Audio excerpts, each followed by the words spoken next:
സ്വാഗതം. പ്രഭാത ടാരോക്കാർഡ് വായനയിലേക്ക് ഹാർദമായ സ്വാഗതം. ഇന്നത്തെ ദിവസം എന്താണ് യൂണിവേഴ്സ് താങ്കൾ അറിയിക്കുന്നതാണ് ഞാൻ ചോദിക്കുന്നത്. അപ്പോൾ നമുക്ക് കാർഡ് സ്പ്രെഡ് ചെയ്യാം. ആദ്യത്തെ കാർഡ് എന്ന് പറയുന്നത് ഇന്ന് എന്തിലാണ് താങ്കൾ ഫോക്കസ് ചെയ്യേണ്ടതെന്നാണ് ഞാൻ ചോദിക്കുന്നത്. What is a one thing you have to focus on. രണ്ടാമത്തെ കാര്യം എന്ന് പറയുന്നത് ഇന്ന് എന്താണ് ഒഴിവാക്കേണ്ടത് എന്നുള്ളതാണ്.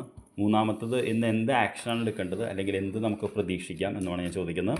അപ്പോൾ ഇന്ന് എന്ത് ആക്ഷനാണ് എടുക്കേണ്ടത് എന്ന് ചോദിച്ചപ്പോൾ നമുക്ക് വന്നിരിക്കുന്ന കാർഡ് ഇതാണ്. എന്തിനാണ് ഫോക്കസ് ചെയ്യേണ്ടതെന്ന് ചോദിച്ചപ്പോൾ ഇന്ന് നമുക്ക് ഫോക്കസ് ചെയ്യേണ്ടത് 4 ഓഫ് കപ്സ് എന്ന് പറയുന്നൊരു കാർഡാണ്. 4 ഓഫ് കപ്സ് എന്ന് പറയുന്ന കാർഡ് നിങ്ങൾ കണ്ടറിയാൻ പറ്റും. മുന്നിൽ 3 കപ്പ് ഉണ്ടായിട്ടും പിന്നെയും എന്താ പറയുക, ഒരു കപ്പ് വന്നിട്ട് അതിൽ സന്തോഷമില്ലാതെ കൈ കെട്ടിയിരിക്കുന്ന ഒരാളെയാണ് കാണുന്നത്.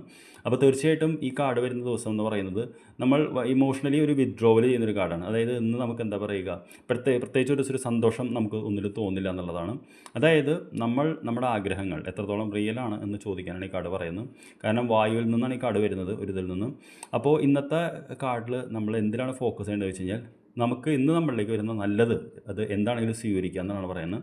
അതായത് ഇന്ന് ഒന്നും റിജക്റ്റ് ചെയ്യേണ്ട, ഓഫറോ അങ്ങനത്തെ കാര്യങ്ങളൊക്കെ വന്നു കഴിഞ്ഞാൽ നമ്മുടേതായിട്ട് ഇഷ്ടപ്പെട്ടില്ല എന്ന് പറഞ്ഞതിൻ്റെ പേരിൽ അത് റിജക്റ്റ് ചെയ്യേണ്ടതെന്നാണ് പറയുന്നത്. എന്താണെന്ന് ഒഴിവാക്കേണ്ടതെന്നാണ് ഞാൻ ചോദിച്ചത്. നമുക്ക് വന്നിരിക്കുന്ന കാർഡ് 10 ഓഫ് പെൻറ്റക്കിൾസ് എന്ന് പറയുന്ന കാർഡാണ്. 10 ഓഫ് പെൻറ്റക്കിൾസ് എന്ന് പറഞ്ഞാൽ കാശിൻ്റെ കാർഡാണ്, കുടുംബത്തിന് വേണ്ടി ചിലവാക്കുന്ന കാർഡാണ്. അപ്പോൾ തീർച്ചയായിട്ടും കുടുംബത്തിന് വേണ്ടി ചിലവാക്കേണ്ട എന്നല്ല ഞാൻ പറയുന്നത്. അനാരോഗ്യമായിട്ടും അനാവശ്യമായിട്ടും ഇന്ന് ചിലവ് വരുന്നുണ്ടെങ്കിൽ, പ്രത്യേകിച്ച് കുടുംബമായിട്ട് ബന്ധപ്പെട്ടാണെങ്കിൽ ഒന്ന് ആലോചിച്ച് ചിലവാക്കിയാൽ മതി എന്നാണ് പറയുന്നത്. കാരണം വെച്ചാൽ ചിലവുകളൊന്നും വരാൻ സാധ്യതയുണ്ടെന്ന് പറയുന്നു. എന്ത് ആക്ഷനാണ് എടുക്കേണ്ടത്, അല്ലെങ്കിൽ എന്താണ് നമുക്കൊന്ന് ഫോക്കസ് ചെയ്യേണ്ടി വെച്ചപ്പോൾ നമുക്ക് വന്നിരിക്കുന്നത് ക്വീൻ ഓഫ് സോർട്സ് എന്ന് പറയുന്നതാണ്.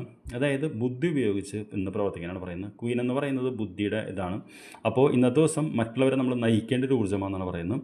അപ്പോൾ 3 കാര്യങ്ങൾ എന്ന് പറയുന്നത് കണ്ടറിയാൻ പറ്റും. 1 കപ്പ്, 1 പെൻറ്റക്കിൾ, 1 സോഡാണ് വന്നിട്ടുള്ളത്. 3 മൂലകങ്ങൾ ചേർന്ന് വന്നിട്ടുണ്ട്. ജലം, ഭൂമി ആൻഡ് വായു എന്ന് പറയുന്നത്.